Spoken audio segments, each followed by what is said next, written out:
My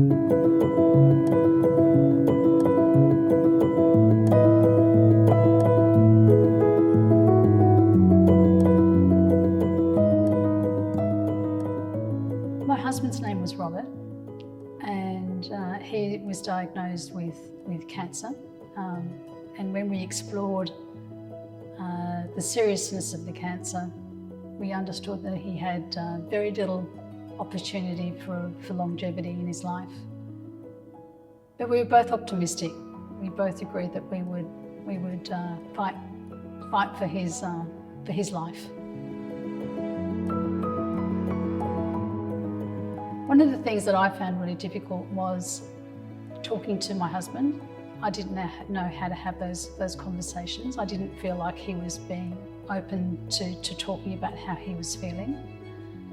And then also when he went to see his oncologist, he wanted to go alone.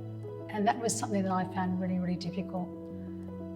So we had a few conversations, a few battles, a few back and forth battles between us, and eventually I did go to the oncologist with him because I wanted to hear what the oncologist said. I didn't want to hear Robert's filter around what the oncologist said. And what I found was that the oncologist was was giving us information that was very clinical and didn't land very well for me in terms of understanding what the outlook was, what was the prognosis, where were we going to go from here with his treatment.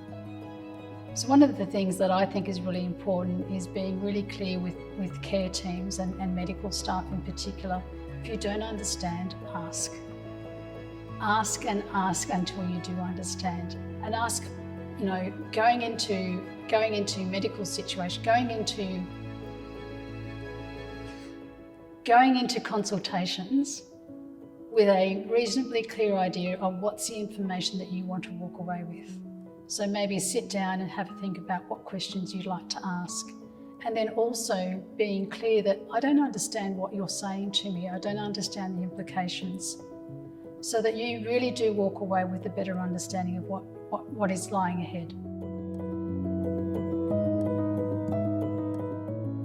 So when I went into Robert's consultations, some of the questions that I asked were, what's the prognosis? How long do we have?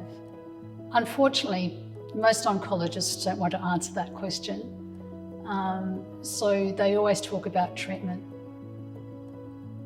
It's very difficult to know where to go when you're brand new, when you've never experienced any kind of illness before.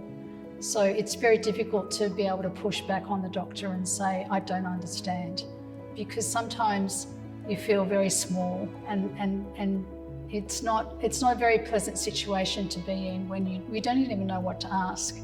So one of the things that I now reflect back on is, one of the things I would ask a doctor is, if you were me, what would you ask you?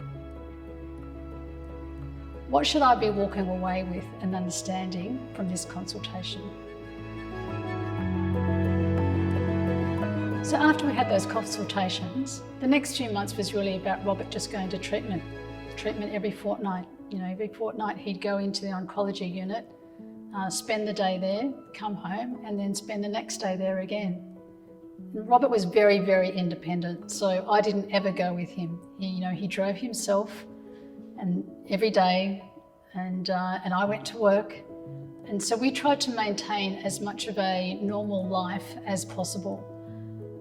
But underneath it all, it was not normal, and there was very little recognition from either of us that we were playing this game with each other. Neither of us really willing to face the truth and really understand what was really going on.